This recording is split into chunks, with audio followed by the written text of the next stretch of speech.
ओम श्री परमात्मने नमः। श्रीमद् भागवत महापुराण नवम स्कंध अथ दशमोध्यायः। भगवान श्री राम की लीलाओं का वर्णन। श्री सुखदेव जी महाराज कहते हैं, खट्वांगाद दीर्घ बाहुश्च रघुस्तस्मात् पृथु श्रवः अजस्ततो महाराजस् तस्माद् दशरथो भवत्। परीक्षित, खट्वांग के पुत्र दीर्घबाहु और दीर्घबाहु के परम यशस्वी पुत्र रघु हुए। रघु के अज और अज के पुत्र महाराज दशरथ हुए।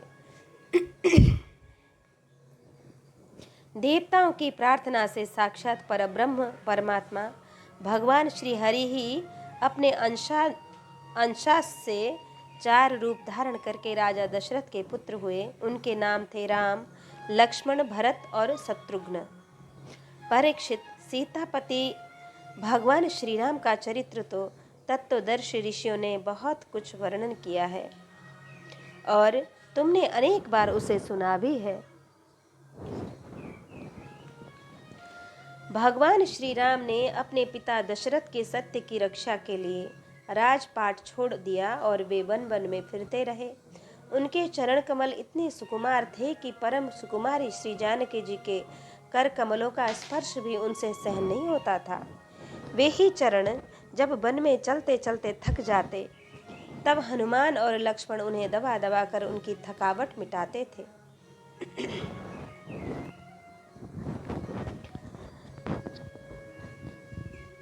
शूर्पणखा को नाक कान काट कर विरूप कर देने के कारण उन्हें अपनी प्रियतमा श्री जानकी जी का वियोग भी सहना पड़ा। इस वियोग के कारण क्रोधवश उनकी मोहें तन गईं, जिन्हें देखकर समुद्र तक भयभीत हो गया। इसके बाद उन्होंने समुद्र पर पुल बांधा और लंका में जाकर दुष्ट राक्षसों के जंगल को दावाग्नि के समान दग्ध कर दिया। वे कौशल नरेश हमारी रक्षा करें। भगवान श्री राम ने विश्वामित्र के यज्ञ में लक्ष्मण के सामने ही मारीच आदि राक्षसों को मार डाला। वे सब बड़े बड़े राक्षसों की गिनती में थे। परीक्षित, जनकपुर में सीता जी का स्वयंवर हो रहा था। संसार के चुने हुए वीरों की सभा में भगवान शंकर का वह भयंकर धनुष रखा हुआ था। वह इतना भारी था कि 300 वीर बड़ी कठिनाई से उसे स्वयंवर सभा में ला सके थे। भगवान श्री राम ने उस धनुष को बात ही बात में उठाकर उस पर डोरी चढ़ा दी और खींचकर बीचों बीच से उसके 2 टुकड़े कर दिए, ठीक वैसे ही जैसे हाथी का बच्चा खेलते खेलते ईख तोड़ डाले। भगवान जिन्हें अपने वक्षस्थल पर स्थान देकर सम्मानित किया है, वे श्री लक्ष्मीपति ही सीता के नाम से जनकपुर में अवतीर्ण हुई थी। वे ही लक्ष्मी जी श्री सीता जी के नाम से जनकपुर में अवतीर्ण हुई थी। भगवान ने जिन्हें अपने वक्षस्थल पर स्थान देकर सम्मानित किया है, वे श्री लक्ष्मी जी ही सीता जी के नाम से जनकपुर में अवतीर्ण हुई थी। वे गुणशील अवस्था, शरीर की गठन और सौंदर्य में सर्वथा भगवान श्री राम के अनुरूप थीं। भगवान ने धनुष तोड़कर उन्हें प्राप्त कर लिया। अयोध्या को लौटते समय मार्ग में उन परशुराम जी से भेंट हुई, जिन्होंने 21 बार पृथ्वी को राजवंश के बीज से भी रहित कर दिया था। भगवान ने उनके बड़े हुए गर्भ को नष्ट कर दिया।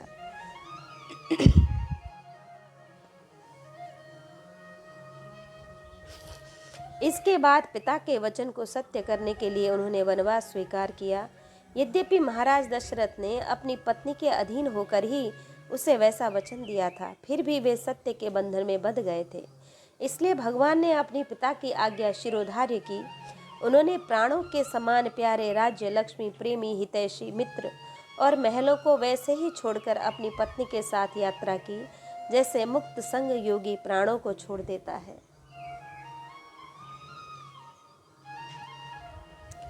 वन में पहुंचकर भगवान ने राक्षस राज रावण की बहन शूर्पणखा को विरूप कर दिया, क्योंकि उसकी बुद्धि बहुत ही कलुषित काम वासना के कारण अशुद्ध थी।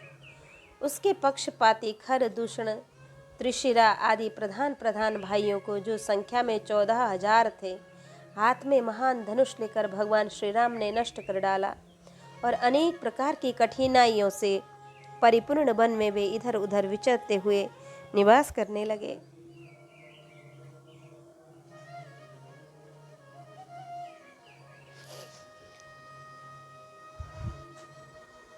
परीक्षित, जब रावण ने श्री सीता जी के रूप, गुण और सौंदर्य आदि की बात सुनी तो उसका हृदय काम वासना से आतुर हो गया। उसने अद्भुत हरिण के वेश में मारीच को उनकी पर्णकुटी के पास भेजा। वह धीरे धीरे भगवान को वहां से दूर ले गया। अंत में भगवान ने अपने बाणों से उसे बात में वैसे ही मार डाला जैसे दक्ष प्रजापति को वीरभद्र ने मारा था।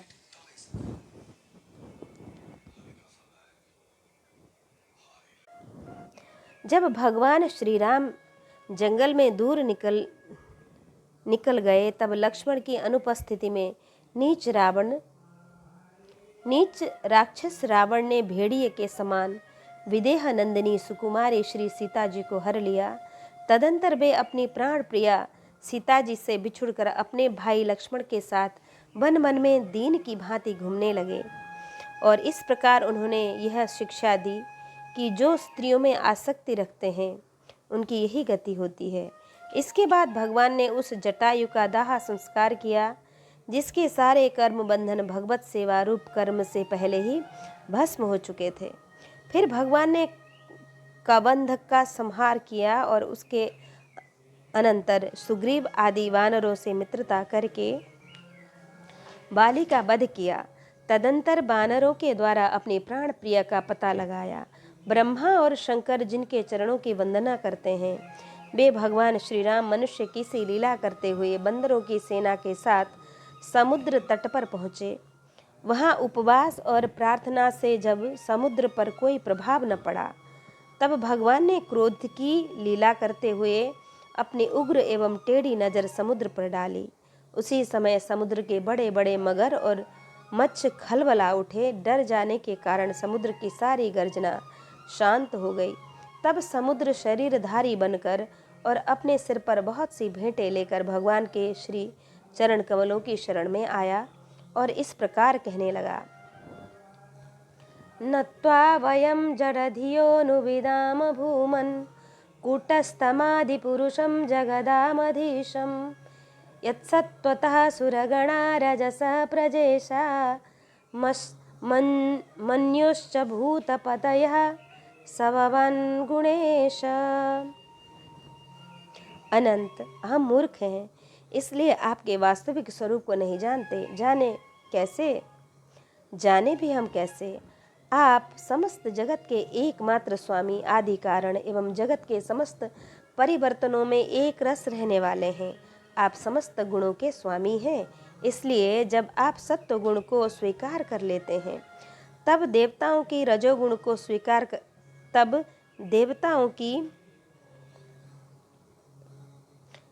इसलिए जब आप सत्व गुण को स्वीकार कर लेते हैं तब देवताओं की रजोगुण को स्वीकार कर लेते हैं। तब प्रजापतियों की और तमोगुण को स्वीकार कर लेते हैं। तब आपके क्रोध से रुद्रगण की उत्पत्ति होती है। हे वीर शिरोमणे, आप अपनी इच्छा के अनुसार मुझे पार कर जाइए और त्रिलोकी को रुलाने वाले विश्रवा के कुपूत रावण को मारकर अपनी पत्नी को फिर से प्राप्त कीजिए। परंतु आपसे मेरी एक प्रार्थना है, आप यहाँ मुझ पर एक पुल बांध दीजिए। इससे आपके यश का विस्तार होगा और आगे चलकर जब बड़े बड़े नरपति दिग्विजय करते हुए यहाँ आएंगे तब वे आपके यश का गान करेंगे।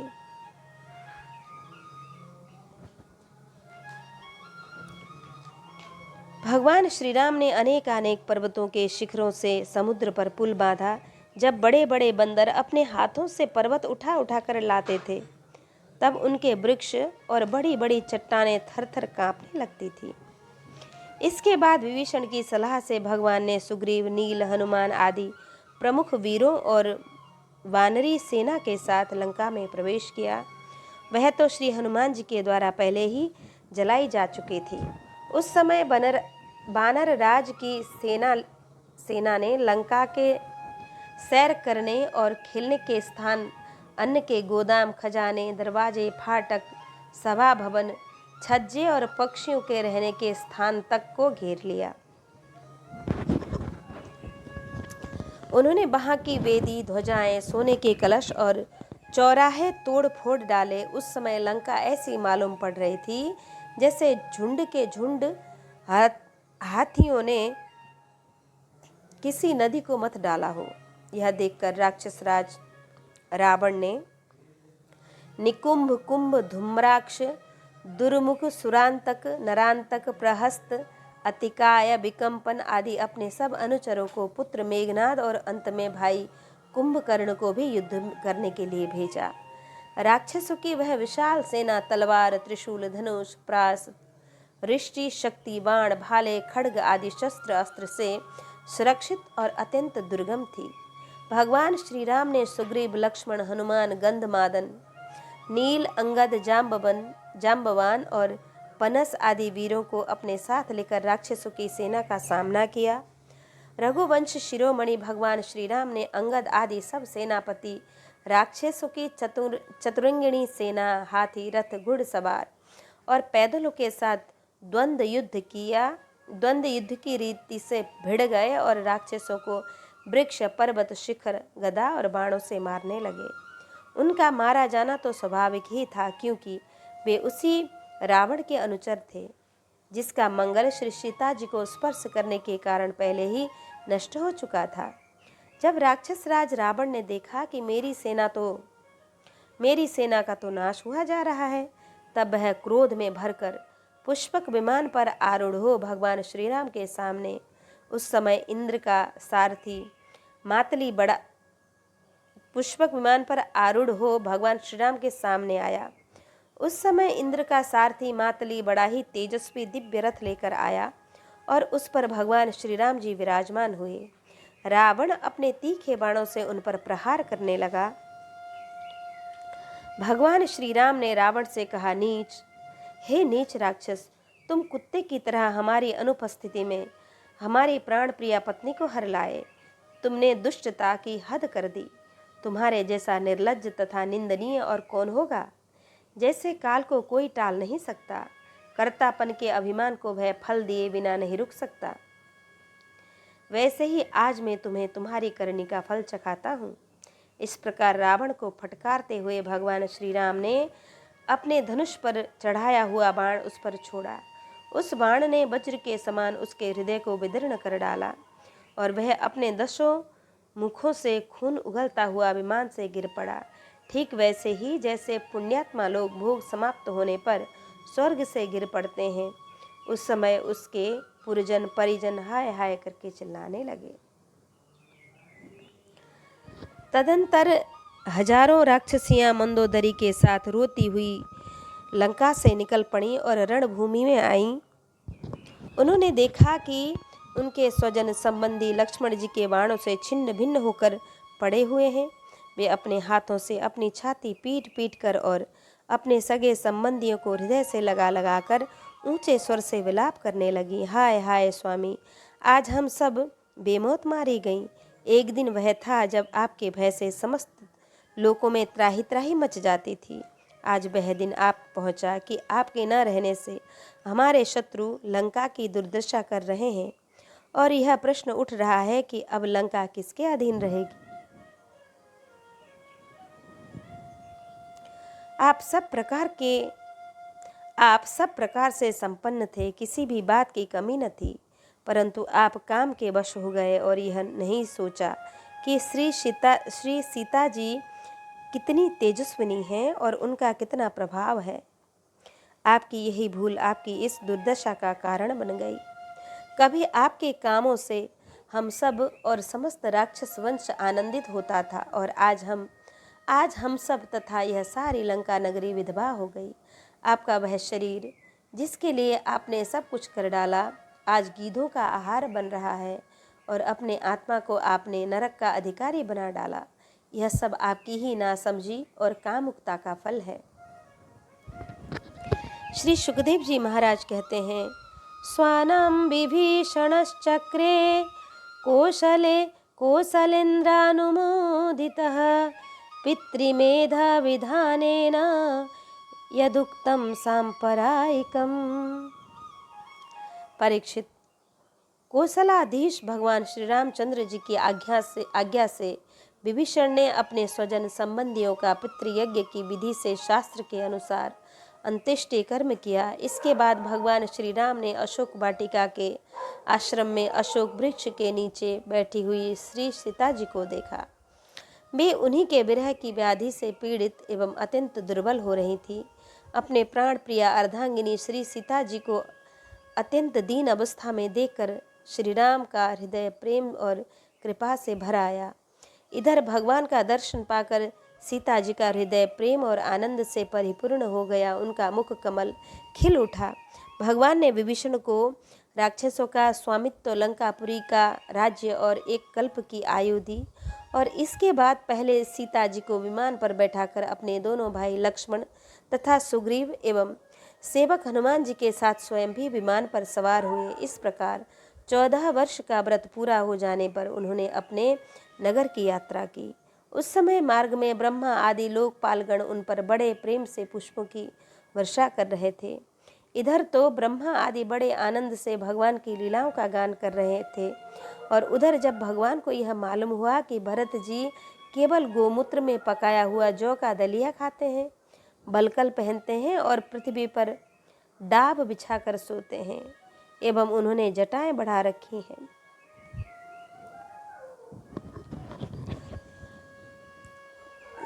तब वे बहुत दुखी हुए।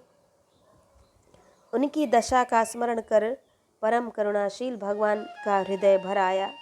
जब भरत को मालूम हुआ कि मेरे बड़े भाई भगवान श्री राम आ रहे हैं, तब वे पूर्ववासी मंत्री और पुरोहितों को साथ लेकर एवं भगवान की पादुकाएं सिर पर रखकर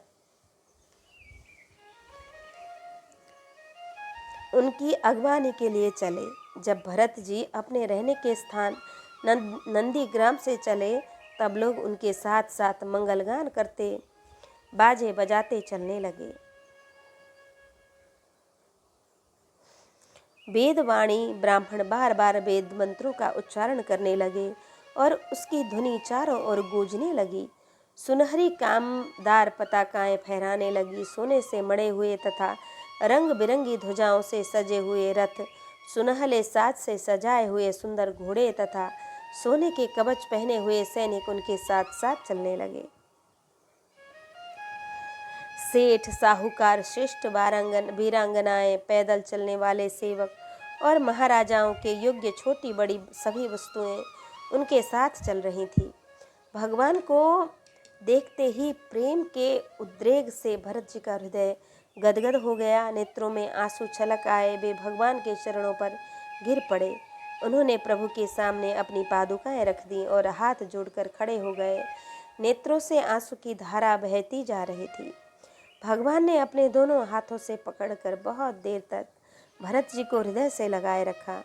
भगवान के नेत्र जल से भरत जी का स्नान हो गया। इसके बाद सीता जी और लक्ष्मण जी के साथ भगवान श्री राम ने ब्राह्मण और पूजनीय गुरुजनों को नमस्कार किया तथा सारी प्रजा ने बड़े प्रेम से सिर झुकाकर भगवान के चरणों में प्रणाम किया। उस समय उत्तर कोसल देश की रहने वाली समस्त प्रजा अपने स्वामी भगवान को बहुत दिनों के बाद आए देख अपने दुपट्टे हिला हिलाकर पुष्पों की वर्षा करती हुई आनंद से नाचने लगी। भरत जी ने भगवान की पादुकाएं लीं। विभीषण ने श्रेष्ठ चंबर, सुग्रीव ने पंखा और श्री हनुमान जी ने श्वेत छत्र ग्रहण किया। परीक्षित, शत्रुघ्न जी ने धनुष और तरकस, सीता जी ने तीर्थों के जल से भरा कमंडलू, अंगद ने सोने का खड्ग और जाम्बवान ने ढाल ले ली। इन लोगों के साथ भगवान पुष्पक विमान पर विराजमान हो गए। चारों तरफ यथास्थान स्त्रियां बैठ गईं। वंदीजन स्तुति करने लगे। उस समय पुष्पक विमान पर भगवान श्री राम की शोभा हुई, मानो ग्रहों के साथ चंद्रमा उदय हो रहे हों। इस प्रकार भगवान ने भाइयों का अभिनंदन स्वीकार करके उनके साथ अयोध्यापुरी में प्रवेश किया। उस समय वह पूरी आनंदोत्सव से परिपूर्ण हो रही थी। राजमहल में प्रवेश करके उन्होंने अपनी माता कौशल्या, अन्य माताओं, गुरुजनों, बराबर के मित्रों और छोटों का यथा योग्य सम्मान किया तथा उनके द्वारा किया हुआ सम्मान भी स्वीकार किया। श्री सीता जी और लक्ष्मण जी ने भी भगवान के साथ साथ सबके प्रति यथा योग्य व्यवहार किया। उस समय जैसे मृतक शरीर में प्राणों का संचार हो जाए, वैसे ही माताएं अपने पुत्रों के आगमन से हर्षित हो उठीं। उन्होंने उनको अपनी गोद में बिठा लिया और अपने आंसुओं से उनका अभिषेक किया। उस समय उनका सारा शोक मिट गया। उसके बाद वशिष्ठ जी ने दूसरे गुरुजनों के साथ विधि पूर्वक भगवान की जटा उतरवाई और बृहस्पति जी ने जैसे इंद्र का अभिषेक किया था, वैसे ही चारों समुद्र के जल आदि से उनका अभिषेक किया। इस प्रकार सिर से स्नान करके भगवान श्री राम ने सुंदर वस्त्र, पुष्पमालाएं और अलंकार धारण किए। सभी भाइयों और श्री जानकी जी ने भी सुंदर सुंदर वस्त्र और अलंकार धारण किए। उनके साथ भगवान श्री राम जी अत्यंत शोभायमान हुए। भरत जी ने उनके चरणों में गिरकर उन्हें प्रसन्न किया और उनके आग्रह करने पर भगवान श्री राम ने राज सिंहासन स्वीकार किया। इसके बाद वे अपने अपने धर्म में तत्पर तथा वर्णाश्रम के आचरणों को निभाने वाली प्रजा का पिता के समान पालन करने लगी। उनकी प्रजा भी उन्हें अपना पिता ही मानती थी। परीक्षित, जब समस्त प्राणियों को सुख देने वाले परम धर्मज्ञ भगवान श्री राम राजा हुए, तब था तो त्रेतायुग, परंतु मालूम होता था मानो सतयुग ही हो। परीक्षित, उस समय वन, नदी, पर्वत, वर्ष, द्वीप और समुद्र सब के सब प्रजा के लिए कामधेनु के समान समस्त कामनाओं को पूर्ण करने वाले बन रहे थे। इंद्रियातीत भगवान श्री राम के राज्य करते समय किसी को मानसिक चिंता या शारीरिक रोग नहीं होते थे। बुढ़ापा, दुर्बलता, दुख, शोक, भय और थकावट नाम मात्र के लिए भी नहीं थे। यहाँ तक कि जो मरना नहीं चाहते थे उनकी मृत्यु भी नहीं होती थी। भगवान श्री राम ने एक पत्नी का व्रत धारण कर रखा था। उनके चरित्र अत्यंत पवित्र एवं राजर्षियों के से थे। वे गृहस्थोचित स्वधर्म की शिक्षा देने के लिए स्वयं उस धर्म का आचरण करते थे। सती शिरोमणि श्री जानकी जी अपने पति के हृदय का भाव जानती रहती। वे प्रेम से, सेवा से, शील से, अत्यंत विनय से तथा अपनी बुद्धि और लज्जा आदि गुणों से अपने पति भगवान श्री राम का चित्त चुराती रहती थी। इति श्रीमद्भागवते महापुराणे पारमहंस्यां संहितायां नवमस्कन्धे रामचरिते दशमोऽध्यायः। अथैकादशोऽध्यायः। भगवान श्री राम जी की शेष लीलाओं का वर्णन। श्री सुखदेव जी महाराज कहते हैं कि भगवानात्मनात्मानं राम उत्तम कल्पकहि सर्ववेदमयं देव मीजाचार्यवान्मखै। परीक्षित, भगवान श्री राम ने गुरु वशिष्ठ को अपना आचार्य बनाकर उत्तम सामग्रियों से युक्त यज्ञों के द्वारा अपने आप ही अपने सर्वदेव स्वरूप स्वयं प्रकाश आत्मा का यजन किया। उन्होंने होता को पूर्व दिशा, ब्रह्मा को दक्षिण, आधुर्य को पश्चिम और उद्गाता को उत्तर दिशा दे दी। उनके बीच में जितनी भूमि बच रही थी वह उन्होंने आचार्य को दे दी। उनका यह निश्चय था कि संपूर्ण भूमंडल का एकमात्र अधिकारी निष्प्रिय ब्राह्मण ही है। इस प्रकार सारे भूमंडल का दान करके उन्होंने अपने शरीर के वस्त्र और अलंकार भी अपने पास रखे। इसी प्रकार महारानी सीता जी के पास भी केवल मांगलिक वस्त्र और आभूषण ही बचे रहे। जब आचार्य आदि ब्राह्मणों ने देखा कि भगवान श्री राम तो ब्राह्मणों को ही अपना इष्टदेव मानते हैं, उनके हृदय में ब्राह्मणों के प्रति अनंत स्नेह तथा उनका हृदय तब उनका हृदय प्रेम से द्रवित हो गया। उन्होंने प्रसन्न होकर सारे पृथ्वी भगवान को लौटा दी और कहा कि अप्रत्तम नस्त्वया किम्नु भगवन् भुवनेश्वर यन्नुर्तहृदयं विश्य तमोहंसी सरोचिसा। प्रभु, आप सब लोगों के एकमात्र स्वामी हैं। आप तो हमारे हृदय के भीतर रहकर अपनी ज्योति से अज्ञान अंधकार का नाश कर रहे हैं। ऐसी स्थिति में भला आपने हमें क्या नहीं दे रखा है। आपका ज्ञान अनंत है। पवित्र कीर्ति वाले पुरुषों में आप सर्वश्रेष्ठ हैं। उन महात्माओं को जो किसी को किसी प्रकार की पीड़ा नहीं पहुंचाते, आपने अपने चरण कमल दे रखे हैं। ऐसे होने पर भी आप ब्राह्मणों को अपना इष्टदेव मानते हैं। भगवान, आपके इस राम रूप को हम नमस्कार करते हैं। परीक्षित, एक बार अपनी प्रजा की स्थिति जानने के लिए भगवान श्री राम जी रात के समय छिपकर बिना किसी को बताए घूम रहे थे। उस समय उन्होंने किसी की बात यह सुनी कि वह अपनी पत्नी से कह रहा था, अरे तू दुष्ट और उल्टा है। तू पराये घर में रह आई है। स्त्री लोभी राम भले ही सीता को रख ले, परंतु मैं तुझे फिर नहीं रख सकता। सचमुच सब लोगों को प्रसन्न रखना टेढ़ी खीर है, क्योंकि मूर्खों की तो कमी नहीं है। जब भगवान श्री राम ने बहुतों के मुंह से ऐसी बात सुनी तो वे लोकपवाद से कुछ भयभीत से हो गए। उन्होंने श्री सीता जी का परित्याग कर दिया और वाल्मीकि मुनि के आश्रम में रहने लगी। सीता जी उस समय सगर्भा थीं। उस समय आने पर उन्होंने एक साथ 2 पुत्र उत्पन्न किए। उनके नाम हुए लव और कुश। वाल्मीकि मुनि ने उनके जात कर्मादि संस्कार किए। फिर लक्ष्मण जी के 2 पुत्र हुए, अंगद और चित्रकेतु। परीक्षित, इसी प्रकार भरत जी के भी 2 पुत्र हुए, तक्ष और पुष्कल, तथा शत्रुघ्न के भी 2 पुत्र हुए, सुबाहु और श्रुतसेन।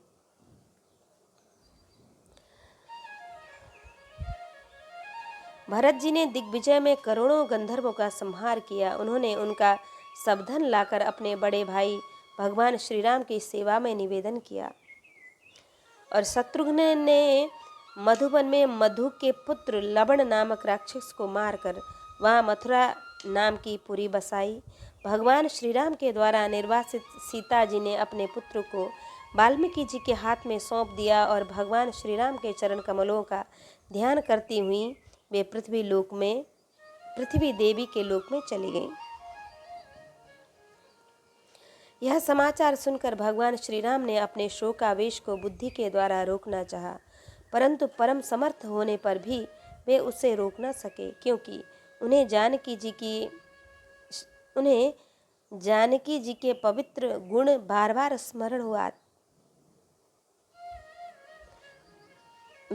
स्मरण हो आया करते थे। परीक्षित, यह स्त्री और पुरुष का संबंध सब कहीं इसी प्रकार दुख का कारण है। यह बात बड़े बड़े समर्थ लोगों के विषय में भी ऐसी ही है। फिर गृहासक्त विषय पुरुष के संबंध में तो कहना ही क्या है। इसके बाद भगवान श्री राम ने ब्रह्मचर्य धारण करके 13,000 वर्ष तक अखंड रूप से अग्निहोत्र किया। तदंतर अपना स्मरण करने वाले भक्तों के हृदय में अपने उन चरण कमलों को स्थापित करके, जो दंड बन के कांटों से बिंध गए थे, अपने स्वयं प्रकाश परम ज्योतिर्मय धाम में चले गए। परीक्षित, भगवान के समान प्रतापशाली और कोई नहीं है, फिर भी उनसे बढ़कर तो हो ही कैसे सकता है। उन्होंने देवताओं की प्रार्थना से यह लीला विग्रह धारण किया था। ऐसी स्थिति में रघुवंश शिरोमणि भगवान श्री राम के लिए यह कोई बड़े गौरव की बात नहीं है कि उन्होंने अस्त्र शस्त्रों से राक्षसों को मार डाला या समुद्र पर पुल बांध दिया। भला उन्हें शत्रुओं को मारने के लिए बंदरों की सहायता की आवश्यकता थी क्या? यह सब उनकी लीला ही है। भगवान श्री राम का निर्बल यश समस्त पापों को नष्ट कर देने वाला है। वह इतना फैल गया है कि दिग्गजों का श्यामल शरीर भी उसकी उज्जवलता से चमक उठता है। आज भी बड़े बड़े ऋषि मुनि, महर्षि, राजाओं की सभा में उसका गान करते रहते हैं। स्वर्ग के देवता और पृथ्वी के नरपति अपने कमनीय किरीटों से उनके चरण कमलों की सेवा करते रहते हैं। मैं उन्हीं रघुवंश शिरोमणि भगवान श्री राम की शरण ग्रहण करता हूँ, जिन्होंने भगवान श्री राम का दर्शन और स्पर्श किया, उनका सहवास अथवा अनुगमन किया, और सबके सब तथा कौशल देश के निवासी भी उसी लोक में गए जहाँ बड़े बड़े योगी योग साधना के द्वारा जाते हैं। जो पुरुष अपने कानों से भगवान श्री राम का चरित्र सुनता है और उससे सरलता, कोमलता आदि गुणों की प्राप्ति होती है। परीक्षित, केवल इतना ही नहीं, वह समस्त कर्म बंधनों से मुक्त हो जाता है। राजा परीक्षित ने पूछा, भगवान श्री राम स्वयं अपने बड़े भाइयों के साथ किस प्रकार व्यवहार करते थे तथा भरत आदि भाई प्रजाजन और अयोध्यावासी भगवान श्री राम के प्रति कैसा बर्ताव करते थे?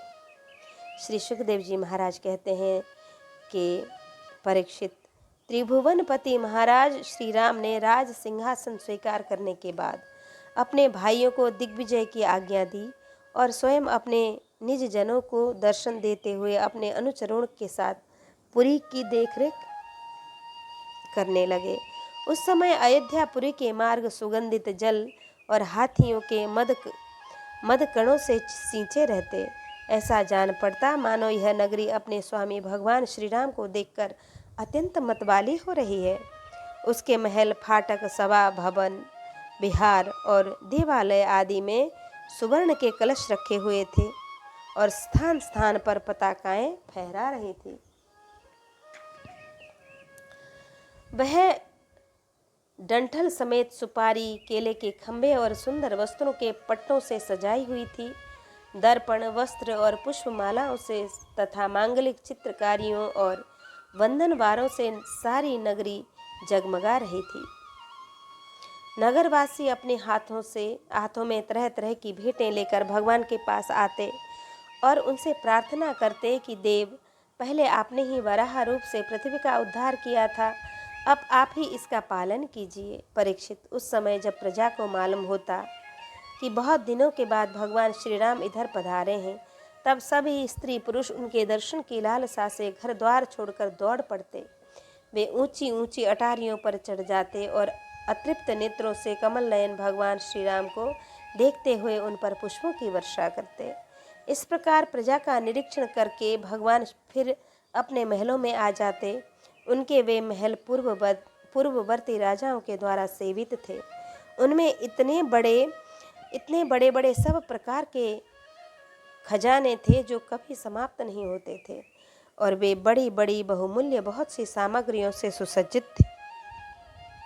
महलों के द्वार तथा देहलियां मूंगे की बनी हुई थी। उनमें जो खंभे थे वैदुर्य मणि के थे, मरकत मणि के बड़े सुंदर सुंदर फर्श थे तथा स्फटिक मणि की दीवारें चमकती रहती थी।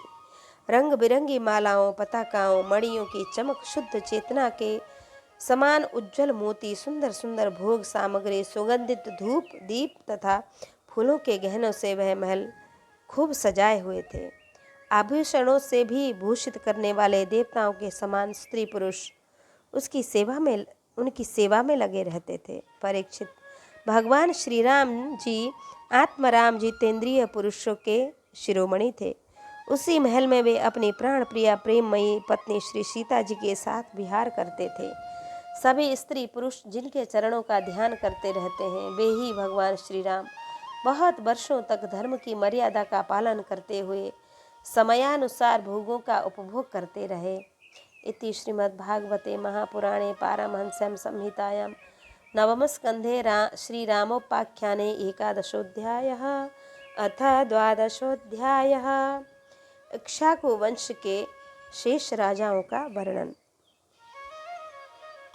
श्री सुखदेव जी महाराज कहते हैं कि कुशस्थ चातिथिस्तस्मान् निषधस्तत्सुतो नभः पुण्डरीकोऽथ तत्पुत्रः क्षेमधन्वाभवत् ततः।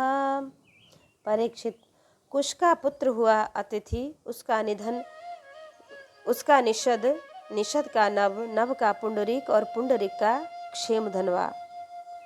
क्षेमधनवा का देवानिक, देवानिक का अनिह, अनिह का पारियात्र, परियात्र का बलस्थल और बलस्थल का पुत्र हुआ वज्रनाभ।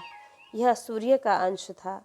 वज्रनाभ से खड़ग, खड़ग से खगड़, खगड़ से विधृति और विधृति से हिरण्यनाभ की उत्पत्ति हुई। वह जैमिनी का शिष्य और योगाचार्य था। कौशल देशवासी यज्ञ बल के ऋषि ने उसकी शिष्यता स्वीकार करके उससे आध्यात्म योग की शिक्षा ग्रहण की थी। वह योग हृदय की गांठ काट देने वाला तथा परम सिद्ध देने वाला था। हिरण्यनाभ का पुष्य, पुष्य का ध्रुव संधि, ध्रुव संधि का सुदर्शन, सुदर्शन का अग्निवर्ण, अग्निवर्ण का शीघ्र और शीघ्र का हुआ मरु। मरु ने योग साधना से सिद्धि प्राप्त कर ली थी और वह इस समय भी कलाप नामक ग्राम में रहता है। कलयुग के अंत में सूर्य वंश के नष्ट हो जाने पर वह उसे फिर से चलाएगा। मरु से प्रसुश्रुत, उससे संधि और संधि से अमर्षगण का जन्म हुआ। अमर्षण का महस्वान और महस्वान का तक्षक और तक्षक का पुत्र हुआ बृहद्दल हुआ। परीक्षित, इसी बृहद्दल को तुम्हारे पिता अभिमन्यु ने युद्ध में मार डाला था। बृहद्दल को परीक्षित, इक्ष्वाकु वंश के इतने नरपति हो चुके हैं, अब आने वाले बालों के विषय में सुनो। बृहद बल का पुत्र होगा बृहद्रथ, बृहद्रथ का उरुक्रिय, उसका वत्सवृद्ध, वत्सवृद्ध का प्रतिव्योम, प्रतिव्योम का भानु, भानु का होगा सेनापति दिवाक, दिवाक का वीर सहदेव, सहदेव का बृहदश्व, बृहदश्व का भानुमान, भानुमान का प्रतिकाश्व और प्रतिकाश्व का पुत्र होगा सुप्रतीक, सुप्रतीक का मरुदेव, मरुदेव का सुनक्षत्र, सुनक्षत्र का पुष्पक, पुष्कर का अंतरिक्ष, अंतरिक्ष का सुतपा और सुत उसका पुत्र होगा आमित्रजित, अमित्रजित से बृहद्राज, बृहद्राज से बरही, बरही के कृतंजय, कृतंजय से रणंजय और उससे संजय होगा। संजय का शाक्य, उसका शुद्धोद और शुद्धोद का लांगल, लांगल का प्रसेनजित और प्रसेनजित का पुत्र क्षुद्रक होगा। क्षुद्रक से रणक, रणक से सूरथ और सूरथ से इस वंश के अंतिम राजा सुमित्र का जन्म होगा और ये सब बृहद्बल के वंशधर होंगे। इक्ष्वाकु का यह वंश सुमित्र तक ही रहेगा, क्योंकि सुमित्र के राजा होने पर कलयुग में यह वंश समाप्त हो जाएगा। इति श्रीमद्भागवते महापुराणे पारमहंस्यां संहितायां नवमस्कन्धे इक्ष्वाकुवंशवर्णनं नाम 12वाध्यायः। अथ 13वाध्यायः राजा निमिष के वंश का वर्णन। श्री सुखदेव जी महाराज कहते हैं, निमिरिक्ष्वाकुतनयो वसिष्ठमभृतत्तर्विद्विजद आरम्भ्य सत्रं सोऽप्याह शक्रेण प्राग्भृतोऽस्मि भोः। परीक्षित, इक्ष्वाकु के पुत्र थे निमि। उन्होंने यज्ञ आरंभ करके महर्षि वशिष्ठ को ऋतज के रूप में वर्ण किया। वशिष्ठ जी ने कहा कि राजन, इंद्र अपने यज्ञ के लिए मुझे पहले ही वर्ण कर चुके हैं। उनका यज्ञ पूरा करके मैं तुम्हारे पास आऊँगा, तब तक तुम मेरी प्रतीक्षा करना। यह बात सुनकर राजा निमि चुप हो रहे और वशिष्ठ जी ने इंद्र का यज्ञ कराने और वशिष्ठ जी इंद्र का यज्ञ कराने के लिए चले गए। विचारवान निमि ने यह सोचकर कि जीवन तो क्षणभंगुर है, विलंब करना उचित न समझा और यज्ञ प्रारंभ कर दिया। तब तक गुरु वशिष्ठ न लौटे, तब तक के लिए उन्होंने दूसरे ऋतज को वर्ण कर लिया। वर्ण तो कर लिया। गुरु वशिष्ठ जी जब इंद्र का यज्ञ संपन्न करके लौटे तो उन्होंने देखा कि उनके शिष्य निमि ने उनकी बात न मानकर यज्ञ प्रारंभ कर दिया। उस समय उन्होंने शाप दिया कि निमि को अपनी विचारशीलता और पांडित्य का बड़ा घमंड है, इसलिए इसका शरीर पात हो जाए। निमि की दृष्टि में गुरु वशिष्ठ का यह शाप धर्म के अनुकूल नहीं, प्रतिकूल था। इसलिए उन्होंने भी शाप दिया कि आपने लोभवश अपने धर्म का आदर नहीं किया, इसलिए आपका शरीर भी गिर जाए। यह कहकर आत्मविद्या में निपुण निमि ने अपने शरीर का त्याग कर दिया। परीक्षित, इधर हमारे वृद्ध पितामह वशिष्ठ ने भी अपना शरीर त्याग कर मित्रा वरुण के द्वारा उर्वशी के गर्भ से जन्म ग्रहण किया। राजा निमि के यज्ञ में आए हुए श्रेष्ठ मुनियों ने राजा के शरीर को सुगंधित वस्तुओं में रख दिया। जब सत्र याग की समाप्ति हुई और देवता लोग आए, तब उन लोगों ने उनसे प्रार्थना की कि महानुभावों, आप लोग समर्थ हैं, यदि आप प्रसन्न हैं तो राजा निमि का यह शरीर पुनः जीवित हो उठे। देवताओं ने कहा, ऐसा ही हो। उस समय निमि ने कहा, मुझे देह का बंधन नहीं चाहिए। विचारशील मुनिजन अपनी बुद्धि को पूर्ण रूप से श्री भगवान में ही लगा देते हैं और उन्हीं के चरण कमलों का भजन करते हैं। एक न एक दिन यह शरीर अवश्य ही छूटेगा। इस भय से भीत होने के कारण वे इस शरीर का कभी संयोग ही नहीं चाहते।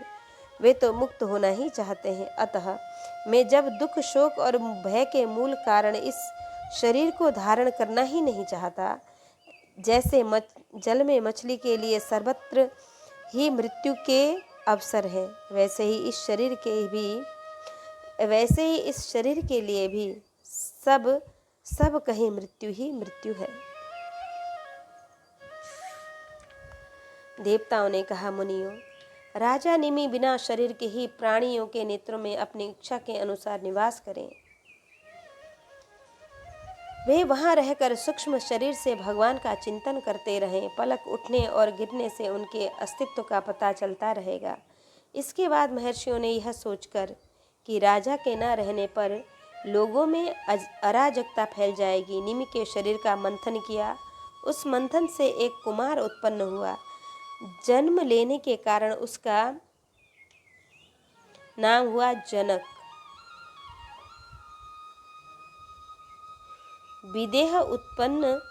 विदेह से उत्पन्न होने के कारण वैदेह और मंथन से उत्पन्न होने के कारण उसी बालक का नाम मिथिला हुआ। उसी ने मिथिलापुरी बसाई।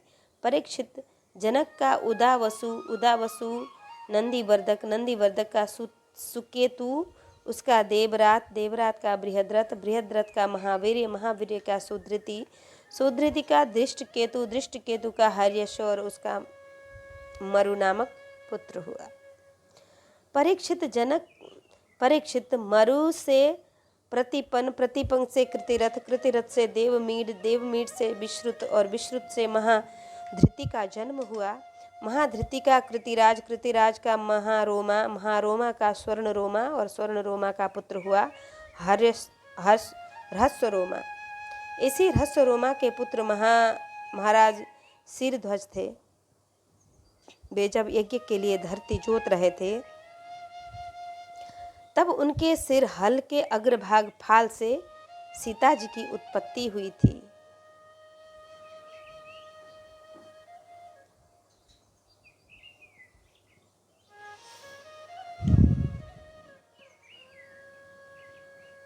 उसी से उनका नाम सिरध्वज पड़ा। सिरध्वज के कुशध्वज के धर्मध्वज और धर्मध्वज के दो पुत्र हुए, कृतध्वज और मितिध्वज। कृतध्वज के केशीध्वज और मितध्वज के खांडिक्य हुए।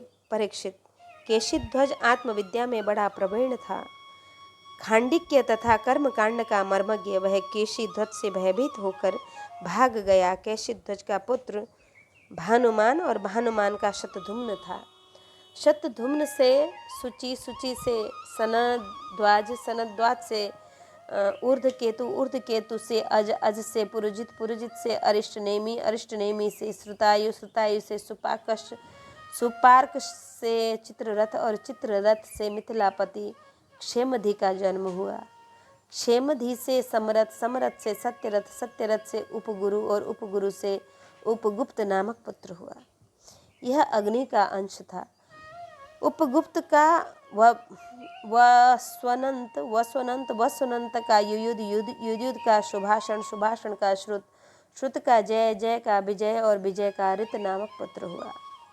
ऋत का शुनक का बितहव्य का धृति का बहुलाश का कृति और कृति का पुत्र हुआ महावशी। परीक्षित, ये मिथिला के वंश में उत्पन्न सभी नरपति मैथिल कहलाते हैं। ये सब के सब आत्मज्ञान से संपन्न एवं गृहस्थाश्रम में रहते हुए भी दुख सुख आदि द्वंद्व से मुक्त थे। क्यों न हो, यज्ञ बल के आदि बड़े बड़े योगेश्वरों की इन पर महान कृपा जो थी। इति श्रीमद्भागवते महापुराणे पारमहंस्यां संहितायां नवमस्कन्धे निमिवंशानुवर्णनं नाम त्रयोदशोऽध्यायः।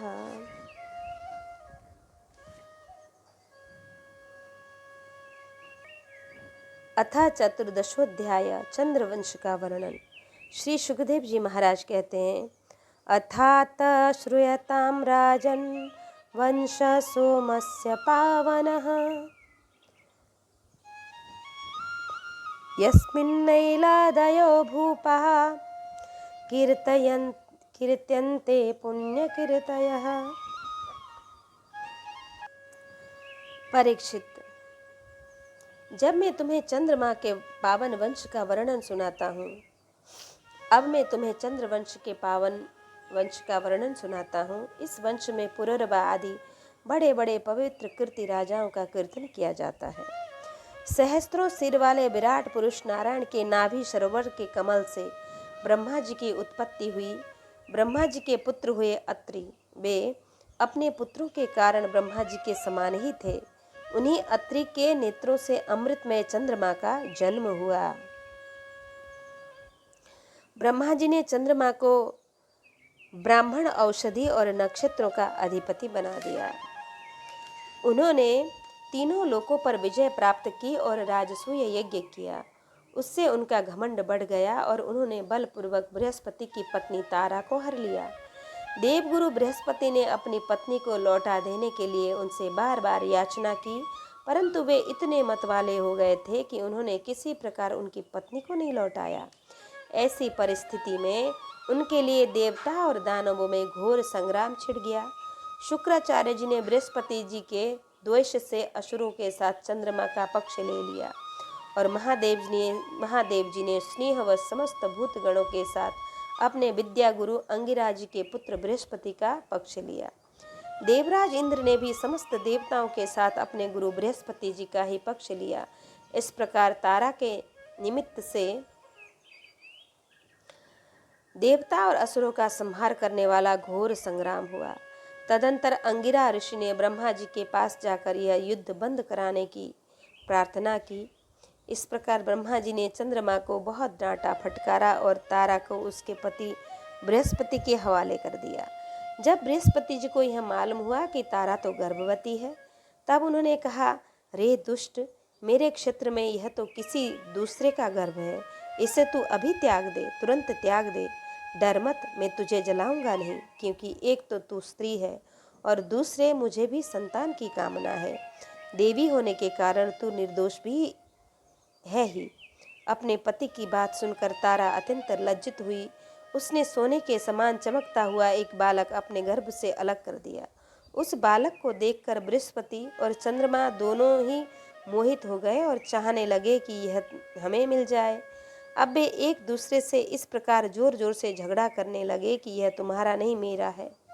ऋषियों और देवताओं ने तारा से पूछा कि यह किसका लड़का है, परंतु तारा ने लज्जावश कोई उत्तर न दिया।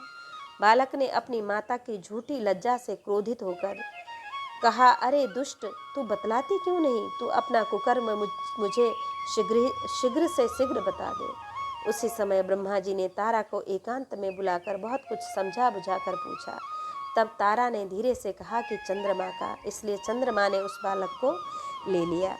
परीक्षित, ब्रह्मा जी ने उस बालक का नाम बुध रखा, क्योंकि उसकी बुद्धि बड़ी गंभीर थी। ऐसा पुत्र प्राप्त करके चंद्रमा को बहुत आनंद प्राप्त हुआ। परीक्षित, बुद्ध के द्वारा इला के गर्भ से पुररवा का जन्म हुआ, इसका वर्णन मैं पहले ही कर चुका हूँ। एक दिन इंद्र की सभा में देवर्षि नारद जी पुरुरवा के रूप, गुण, उदारता, शील स्वभाव, धन संपत्ति और पराक्रम का गान कर रहे थे। उसे सुनकर उर्वशी के हृदय में काम भावना उदय हो आया और उससे पीड़ित होकर वह देवांगना पुरुरवा के पास चली आई। यद्यपि उर्वशी को मित्र वरुण के शाप से ही मृत्यु लोक में आना पड़ा था, फिर भी पुरुष शिरोमणि पुरुरवा मूर्तिमान कामदेव के समान सुंदर है। यह सुनकर सुंदरी उर्वशी ने धैर्य धारण किया और वह उनके पास चली आई। देवांगना उर्वशी को देखकर राजा पुरुरवा के नेत्र हर्ष से खिल उठे। उनके शरीर में रोमांच सा हो आया। उन्होंने बड़ी मीठी वाणी से कहा कि स्वागतम ते वरारोहे आस्यताम करवाम किमः संरमस्व मया साकं रतिर्नौ शाश्वती समान। सुंदरी, तुम्हारा स्वागत है, बैठो। मैं तुम्हारी क्या सेवा करूं? तुम मेरे साथ विहार करो और हम दोनों का यह विहार अनंत काल तक चलता रहे। उर्वशी ने कहा, राजन, आप सौंदर्य के मूर्तिमान स्वरूप हैं।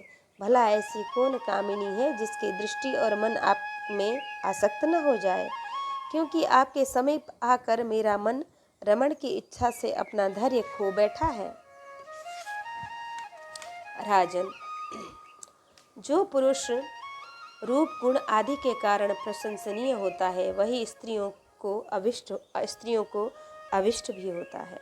अतः मैं आपके साथ अवश्य विहार करूंगी, परंतु मेरे प्रेमी महाराज, मेरी एक शर्त है।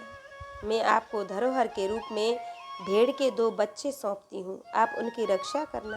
वीर शिरोमणि, मैं केवल घी खाऊंगी और मैथुन के अतिरिक्त और किसी भी समय आपको वस्त्रहीन न देख सकूंगी। परम मनस्वी पुरुरवा ने ठीक है ऐसा कहकर उसकी शर्त स्वीकार कर ली। फिर उर्वशी ने कहा, तुम्हारा यह सौंदर्य अद्भुत है, तुम्हारा भाव अलौकिक है, यह तो सारी मनुष्य सृष्टि को मोहित करने वाला है। और देवी, कृपा करके तुम स्वयं यहाँ आई हो, फिर कौन ऐसा मनुष्य है जो तुम्हारा सेवन न करेगा? परीक्षित, तब उस उर्वशी काम शास्त्रोक्त पद्धति से पुरुष श्रेष्ठ पुरुरवा के साथ विहार करने लगी। वे भी देवताओं की विहार स्थली चैत्र रथ नंदनवन आदि उपवनों में उसके साथ स्वच्छंद विहार करने लगे। देवी उर्वशी के शरीर से कमल केसर की सी सुगंध निकला करती थी। उसके साथ राजा पुरुरवा ने बहुत वर्षों तक विहार किया। वे उनके मुख की सुरभि से अपनी सुध-बुध खो बैठते थे। इधर जब इंद्र ने उर्वशी को नहीं देखा तब उन्होंने गंधर्वों को उसे लाने के लिए भेजा और कहा, उर्वशी के बिना मुझे स्वर्ग फीका जान पड़ता है। वे गंधर्व आधी रात के समय घोर अंधकार में वहां गए और उर्वशी के दोनों भेड़ों को, जिन्हें उसने राजा के पास धरोहर रखा था, चुरा कर चलते बने। उर्वशी ने जब गंधर्व के द्वारा ले जाए जाते हुए अपने पुत्र के समान प्यारे भेड़ों की बे सुनी, तब वह कह उठी कि अरे, इस कायर को अपना स्वामी बनाकर मैं तो मारी गई। यह नपुंसक अपने को बड़ा ही वीर मानता है। यह मेरे भेड़ों की भी रक्षा न कर सका, उन्हें न बचा सका। इसी पर विश्वास करने के कारण लुटेरे मेरे बच्चों को लूट कर लिए जा रहे हैं। मैं तो मारी गई। देखो तो सही, यह दिन में तो मर्द बनता है और रात में स्त्रियों की तरह डरकर सोया रहता है। परीक्षित, जैसे कोई हाथी को अंकुश से बेध डाले, वैसे ही उर्वशी ने अपने वचन बाणों से राजा को बींध दिया। राजा पुरुरवा को बड़ा क्रोध आया और हाथ में तलवार लेकर वस्त्रहीन अवस्था में ही वे उस ओर दौड़ पड़े। गंधर्वों ने उनके झपटते ही भेड़ों को तो वहीं छोड़ दिया और स्वयं बिजली की तरह चमकने लगे। जब राजा पुरुरवा भेड़ों को लेकर लौटे तब उर्वशी ने उस प्रकाश में उन्हें वस्त्रहीन अवस्था में देख लिया। बस वह उसी समय उन्हें छोड़कर चली गई। परीक्षित, राजा पुरुरवा ने जब अपने शयनागार में अपनी प्रियतमा उर्वशी को नहीं देखा तो वे अनमने से हो गए। उनका चित्त उर्वशी में ही बसा हुआ था। वे उसके लिए शोक से विह्वल हो गए और उन्मत्त की भांति पृथ्वी पर इधर उधर भटकने लगे। एक दिन कुरुक्षेत्र में सरस्वती नदी के तट पर उन्होंने उर्वशी और उसकी 5 प्रसन्नमुखी सखियों को देखा और बड़ी मीठी वाणी से कहा, प्रिय, तनिक ठहर जाओ, एक बार मेरी बात तो मान लो। निष्ठुरे, अब आज तो मुझे सुखी किए बिना मत जाओ, क्षण भर ठहरो। आओ हम दोनों कुछ बातें तो कर लें। देवी, अब इस शरीर पर तुम्हारा कृपा प्रसाद नहीं रहा, इसी से तुमने इसे दूर फेंक दिया है। अतः मेरा यह सुंदर शरीर अभी ढेर हुआ जाता है और तुम्हारे देखते देखते इसे भेड़िए और गीध खा जाएंगे। उर्वशी ने कहा, राजन, तुम पुरुष हो, इस प्रकार मत मरो। देखो, सचमुच ये भेड़िए तुम्हें खा न जाएं। स्त्रियों की किसी के साथ मित्रता नहीं हुआ करती। स्त्रियों का हृदय और भेड़ियों का हृदय बिल्कुल एक जैसा होता है। स्त्रियां निर्दयी होती हैं, क्रूरता तो उनमें स्वाभाविक ही रहती है। तनिक सी बात में चिढ़ जाती हैं और अपने सुख के लिए बड़े बड़े साहस के काम कर बैठती हैं। थोड़े से स्वार्थ के लिए विश्वास दिलाकर अपने पति और भाई तक को मार डालती हैं।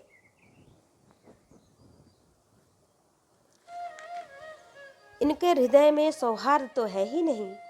भोले भाले लोगों को झूठ मूठ का विश्वास दिलाकर फांस लेती हैं और नए नए पुरुष की चाट से कुलटा और स्वच्छंदाचारिणी बन जाती हैं। तो फिर तुम धीरज धरो, तुम राज राजेश्वर हो, घबराओ मत। प्रति 1 वर्ष के बाद एक रात तुम मेरे साथ रहोगे, तब तुम्हारे और भी संतानें होंगी। राजा पुरुरवा ने देखा कि उर्वशी गर्भवती है, इसलिए वे अपनी राजधानी में लौट आए। 1 वर्ष के बाद फिर वहाँ गए।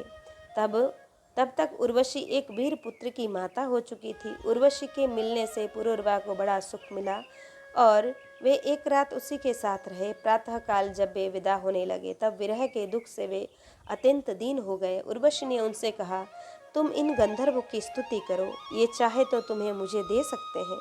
तब राजा पुरुरवा ने गंधर्वों की स्तुति की।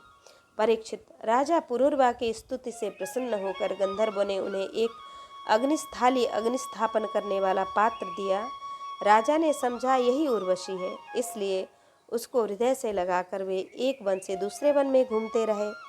जब उन्हें होश हुआ, तब वे स्थाली को वन में छोड़कर अपने महल में लौट आए। एक रात के समय उर्वशी का ध्यान करते रहे। इस प्रकार जब त्रेता युग का प्रारंभ हुआ, तब उनके हृदय में तीनों वेद प्रकट हुए। फिर वे उस स्थान पर गए जहाँ उन्होंने वह अग्निस्थाली छोड़ी थी। अब वह स्थान पर शमी वृक्ष के गर्भ में एक पीपल का वृक्ष उगाया था। उसे देखकर उन्होंने उससे 2 अरणियाँ मंथन काष्ठ बनाई और उन्होंने उर्वशी लोक की कामना से नीचे की अरणी को उर्वशी, ऊपर की अरणी को पुरुरवा और बीच के काष्ठ को पुत्र रूप से चिंतन करते हुए अग्नि प्रज्वलित करने वाले मंत्रों से मंथन किया। उनके मंथन से जात वेदा नामक अग्नि प्रकट हुआ।